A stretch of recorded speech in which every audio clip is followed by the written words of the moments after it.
இன்னைக்கு எங்கள் அத்தில் டின்னர் மோர்கூழ். சும்மா இட்லி தோசைன்னு சாப்பிட்டுட்டே இருக்கிறதுக்கு ஒரு சேஞ்சாக இதை பண்ணுவோமேன்னு பண்ணுறேன். எல்லாருக்கும் எங்கள் அத்தில் பிடிக்கும். ஒருத்தருக்கு இந்த கரண்டியால் ஒரு கரண்டி போட்டால் போகிறோம். நல்லா சாப்பிடுவானா இன்னும் கொஞ்சம் கூட கும்பலாக போட்டுக்கலாம். நான் 4 பேருக்கு போட்டிருக்கேன். போட்டு கொஞ்சம் நல்லா மோர் புளிச்ச மோரா இந்த கரண்டியால 4 கரண்டி மாவு, இந்த கரண்டியால 4 கரண்டி மாவு போட்டிருக்கேன்.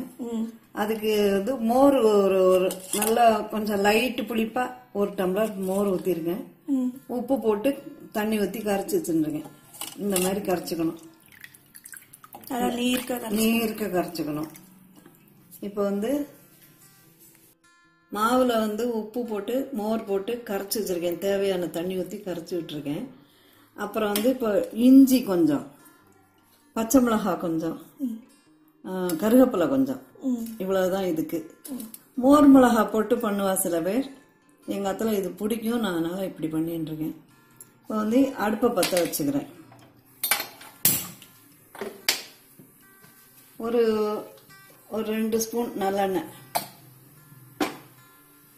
எண்ணெய் காஞ்ச பிறகு கடுகு உளுத்தம் பருப்பு இதை போட்டுட்டு, அப்புறமா இந்த இஞ்சி பச்சை மிளகாய் அதை போட்டு கருவேப்பிலையும் போட்டுட்டு தாளிச்சு கொட்டிட்டு இந்த மாவை ஊற்றணும். அவ்வளோதான், கிளறிட்டே இருக்கணும். இப்போது கடுகு கொஞ்சம் 1 ஸ்பூன் கடுகு,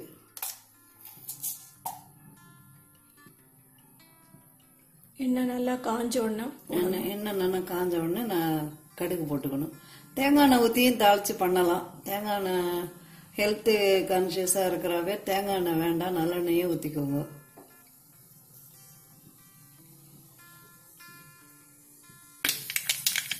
கடுகு வெடிக்க ஆரம்பிச்சிட்டு கடுகு வெடிச்சுட்டு இப்போ உளுத்தம் பருப்பு போடுறேன்.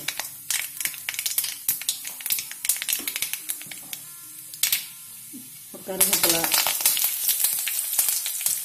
பச்சை மிளகாய், இஞ்சி,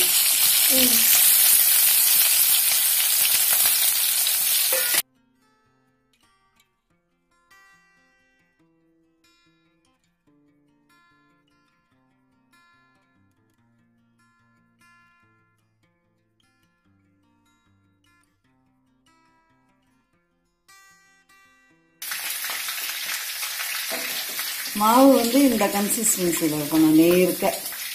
நீர்க்க இருந்தால் தான் நல்லா வெந்து ஜீரணமாகும். நல்லா இதில் ஊற்றுறேன்.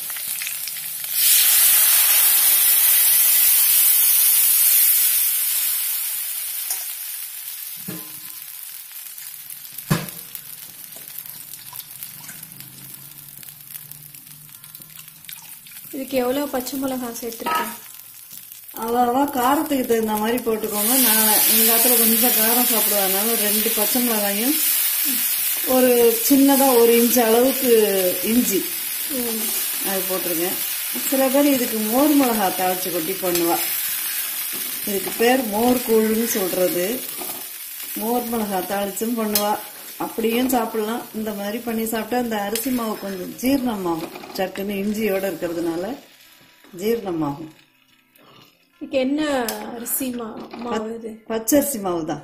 நம்ம கடையில வைக்கிறதே அந்த மாவு வாங்கி பண்ணலாம். ஆத்துல அரிசி இருந்ததுன்னா பச்சரிசியை கொண்டு போயிட்டு மிஷின்ல கொடுத்து மாவு அரைச்சி வச்சுக்கிட்டோம்னாக்க இந்த மாதிரி பச்சை மாப்படி உப்புமா, மோர் கூழ், இந்த மாதிரி எமர்ஜென்சிக்கு கையில இட்லி மாவு இல்லைன்னா இந்த மாதிரி பண்ணி சாப்பிடலாம். இது கைவிடாம கலரிண்டே இருக்கணும். நான் ஏற்கனவே போட்டிருக்கோம் இந்த பச்சை மாப்பொடி உப்புமா, புளி உப்புமான்னு சொல்றது, அது போட்டிருக்கோம். டிஸ்கிரிப்ஷன் பாக்ஸில் கொடுப்பாங்க, அது பார்த்துக்கோங்க. இது நல்லா இந்த ஒயிட் கலர் மாதிரி மாவு வெந்த மாதிரி அந்த கலர் வரும். டிரான்ஸ்பரண்டா ஒரு கலர் வரும். அது வரையில் நம்ம கலரணும்.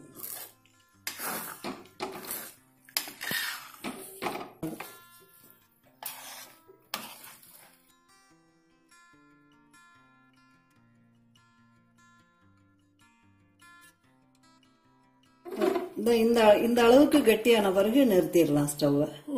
அவ்வளவுதான், இன்னுமே கலரும். கொஞ்ச நாள் மூடி வச்சுட்டு அப்புறமா சாப்பிடலாம். இப்போ திறந்து பார்ப்போம். சும்மா ஒரு கொஞ்ச நாள் ஒலப்பூரினா போறோம்.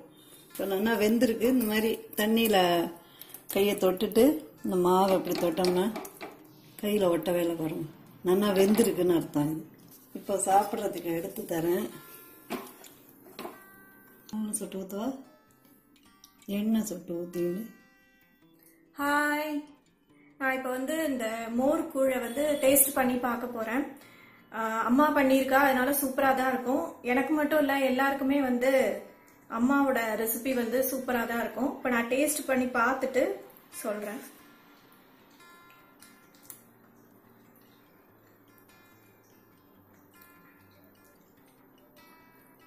ரொம்ப சூப்பரா இருக்கு. அந்த இஞ்சி காரம், உப்பு உரப்பெல்லாம் கரெக்டா இருக்கா? எல்லாம் கரெக்டா இருக்கு. இஞ்சி காரம், மிளகா காரம் எல்லாம் இறங்கி ரொம்ப சூப்பரா இருக்கு. ரொம்ப டிஃபரெண்டான டேஸ்டா இருக்கு, நல்லா இருக்கு. இதுல வந்து நல்லெண்ணெய் விட்டு சாப்பிடலாம், இல்லைன்னா தேங்காய் எண்ணெய் விட்டுட்டும் சாப்பிடலாம். அது இன்னும் சூப்பரா இருக்கும். ரொம்ப ஹெல்த் கான்சியஸா இருக்கிறப்பா வந்து நல்லெண்ணெயே விட்டு சாப்பிடலாம், ரொம்ப நல்லா இருக்கும். பேச்சுலர்ஸ் கூட இது வந்து ட்ரை பண்ணலாம். நீங்களும் வந்து ட்ரை பண்ணி பார்த்துட்டு உங்களோட கமெண்ட்ஸையும் ஃபீட்பேக்கையும் கண்டிப்பா போஸ்ட் பண்ணுங்க. இந்த வீடியோ பிடிச்சிருந்ததுன்னா எங்க சேனலை லைக் பண்ணி மறக்காம சப்ஸ்கிரைப் பண்ணி வச்சுக்கோங்க. பெல் பட்டனை கிளிக் பண்ணிக்கோங்க. அப்பதான் நான் போடுற நியூ அப்டேட்ஸை நீங்க உடனே பார்க்கலாம். இன்னொரு இன்ட்ரெஸ்டிங்கான யூஸ்ஃபுல்லான ரெசிபியில நான் உங்களை மீட் பண்றேன். Thank you very much. பாய்.